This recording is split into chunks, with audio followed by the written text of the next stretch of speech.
Hi everyone, this is Caroline Speaks, the State of Our World on Tuesday, July 28th, 2020.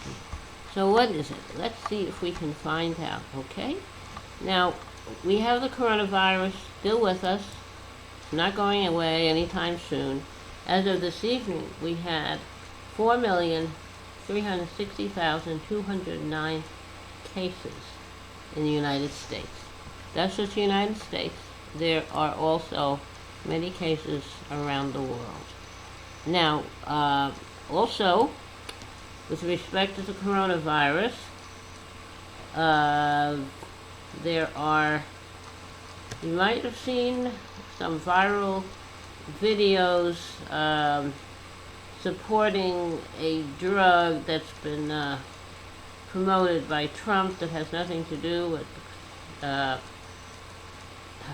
conquering the virus. But anyway, there's supposedly dark money and PACs have coordinated a reopen push that is using a doctor's viral video supporting a drug that Trump is supporting. So what's that all about? We see a lot of things on the internet. We don't know what's true and what's not true. If only we could get a real national plan to conquer this virus. We really need to have a real shutdown, shelter in place. Really need to test everybody, and everybody who tests positive, test their contacts, trace their contacts, any contacts that test positive, trace their contacts. And anyone tests positive, treat them, get them well. Now, there's the new coronavirus bill that is looming, hasn't been approved yet. It's going to be negotiations, but evidently somehow the Republican Party was able to include $8 billion for military weaponry in the coronavirus bill. Now, what does military weapons have to do with a coronavirus bill? I don't know, but that's what's happening. Also included in this latest coronavirus relief proposal is that for an FBI building. What does an FBI building have to do with the coronavirus? I don't know. Apparently there is an FBI building, but there's Trump thinks there's a need to replace it, and also it's in a location across from a Trump hotel, and they don't want any competition. So anyway, I don't know what that's going to cost. Hopefully they'll be able to get that out. That has nothing to do with conquering this virus.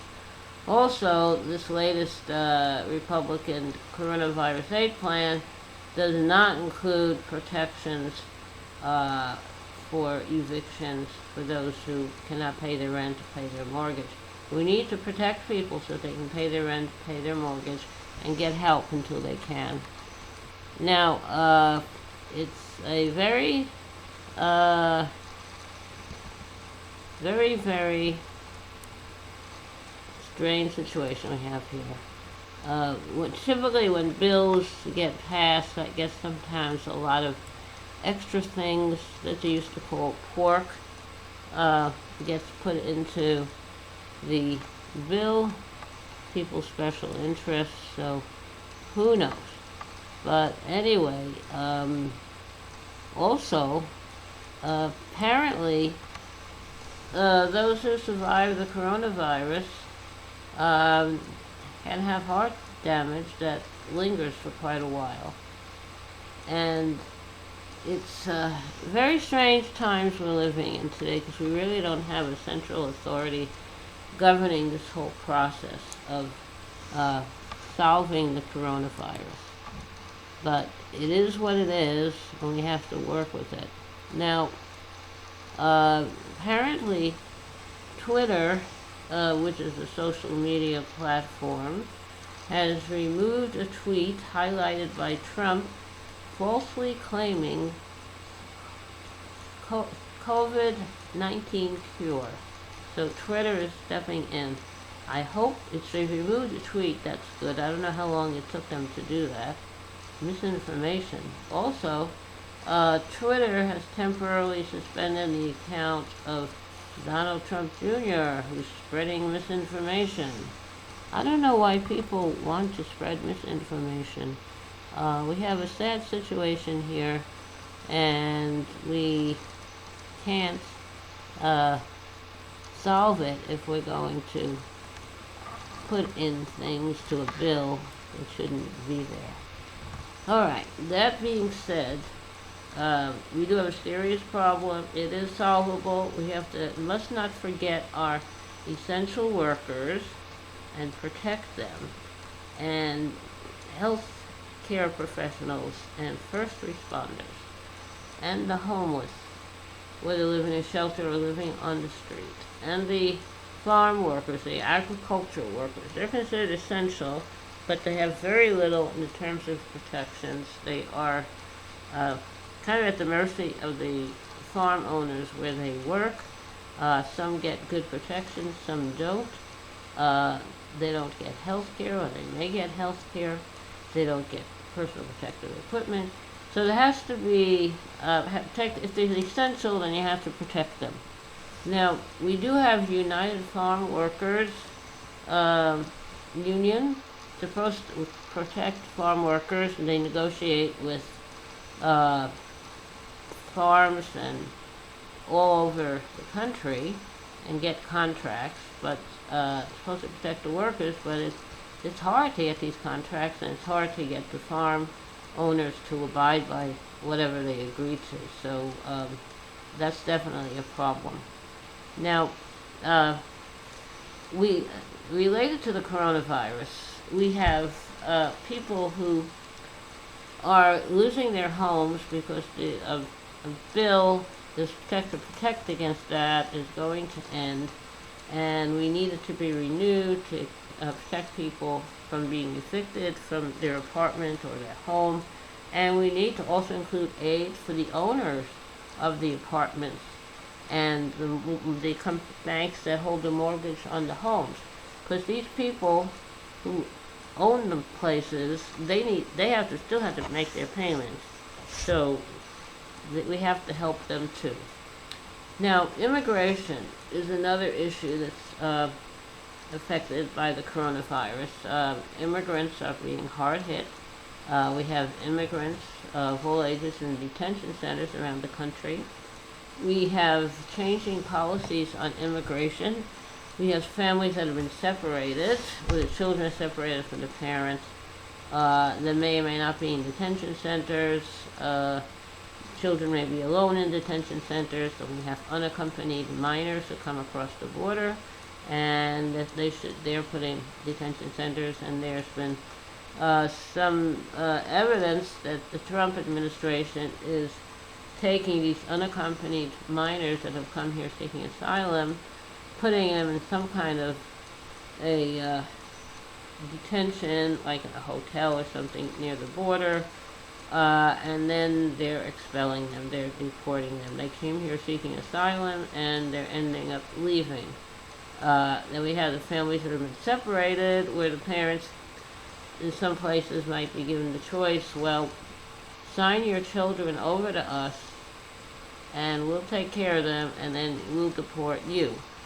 And if you want to stay together, then you have to stay in detention. Quite a choice.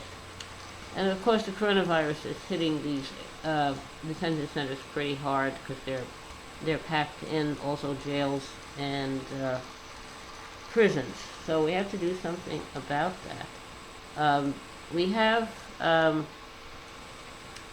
that's immigration. We also have Trump people pushing to reopen the schools, whether it's safe to do so or not. Schools should remain closed until it's safe to open them. Businesses are closed because of the virus, and there's been an attempt to open various businesses. Some states have had their shutdowns, and they've opened up slowly, and then they open up faster, and then something happened. They had a spike in cases, and they had to shut down again. So it's it's hard to figure out what to do. So I think we need a nationwide fund, a federal fund, that provides for the living expenses of everyone until we're back to normal, whenever that is. Living expenses including housing, food, health care, and any other expenses they may have. So that's the way we have to go with that. Now, one issue that doesn't get a lot of mention, but there's a report not too long ago that Russia was paying Taliban fighters in Afghanistan to kill U.S. and coalition forces, mainly U.S. and British forces. And intelligence reports, U.S. intelligence reports, knows that. And they did brief Trump, but he doesn't acknowledge having heard about that, or anything he has heard of he doesn't believe.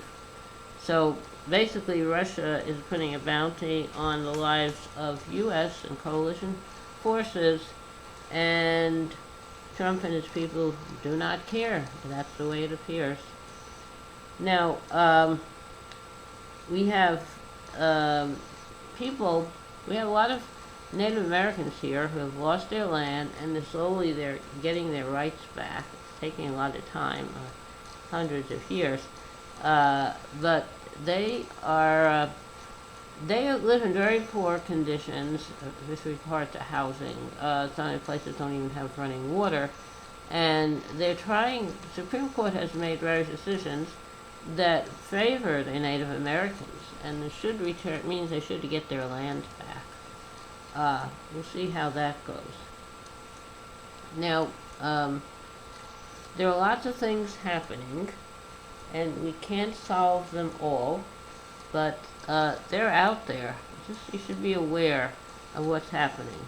If you're not registered to vote, please do get registered, and then learn about the issues and the candidates in your area that you would be voting for, and that would help a lot. Oh, okay. All right. Now, so the election is coming up. We have the virus here. Trump is pushing for governors of all states to reopen completely. The heck with the virus. The heck with people's lives. Don't agree with that. And he and his administration not providing personal protective equipment, hospital equipment like respirators and ventilators, that they're not providing tests or a testing plan. There's various companies are now working on a vaccine. Actually, it's the National Institutes of Health. They've done a lot of the research for future vaccines, and universities done a lot of research on this. But now Trump has given money to various companies, drug companies, to work on this. I'm talking about billions of dollars. And we don't know exactly how it's supposed to be spent. We do need, once there is a vaccine, it has to be for everybody. And we need more than one vaccine for different age groups, for people who have survived, people who have not gotten the virus at all. So all kinds of things. So we have to watch that. Now, we also have the protests going on about the murder of George Floyd in Minneapolis, Minnesota, at the hands of a white police officer. People are still protesting that all over the country. And there have been, in certain places, like Seattle, Washington, and Portland, Oregon, federal, there has been some violence, some property damage, but we don't really know who these groups are, and how they're being infiltrated by groups that are actually doing the damage and giving the protesters a bad name. In Portland, there's been a lot of protests that's been handled by the local authorities, but the Trump people have sent in federal officers in unmarked cars and no badges to stop the protests. And they're doing this by attacking the protesters, beating them up, inflicting pepper spray on them. And the local authorities have having trouble getting rid of them. Now, the protesters have been protesting near a federal building, and the federal government is supposed to protect federal buildings. So, if they're not exactly near the federal building, why the protesters, that is, why are they being attacked? I don't know. They can move away from the federal building, move to areas that are not near federal property, and then the federal government can come in. And why the secrecy? Why no name tags on these federal officers? And why unmarked vehicles? And in some cases, they've taken people off the streets, drive them around, and dump them someplace. So that's definitely a problem. Okay. Now, maybe it's time for a little song. Okay. All right. The song I've like to sing is, I don't know the exact name of it. I know the first line is like, "Love, fear not." Okay. Love, fear not, if sad thy dreamings all through the night, though o'ercast bright stars are gleaming all through the night, joy will come to thee at morning light, with sunny hope adorning, though the dreams may give dark warnings all through the night. Angels watching ever round thee all through the night, in thy slumbers close surround thee all through the night. They should of all fears disarm thee, no foreboding should alarm thee. They will let no perils harm thee all through the night. Okay, that was written a long time ago. I don't know by whom. Hope you liked it. Thank you for tuning in. Thank you for listening to this evening's meeting with Carol Ann Speaks the State of Our World on Tuesday, July 28, 2020. So, take care of yourself, take care of others, and wear a mask whenever you go out. Wear gloves if necessary. Don't fight these restrictions. They are there to keep you and your family and friends safe. Okay, and remember, kindness goes a long way. Kindness goes a very long way. Thank you very much for listening. Hope to see you back here tomorrow evening. Good night, all.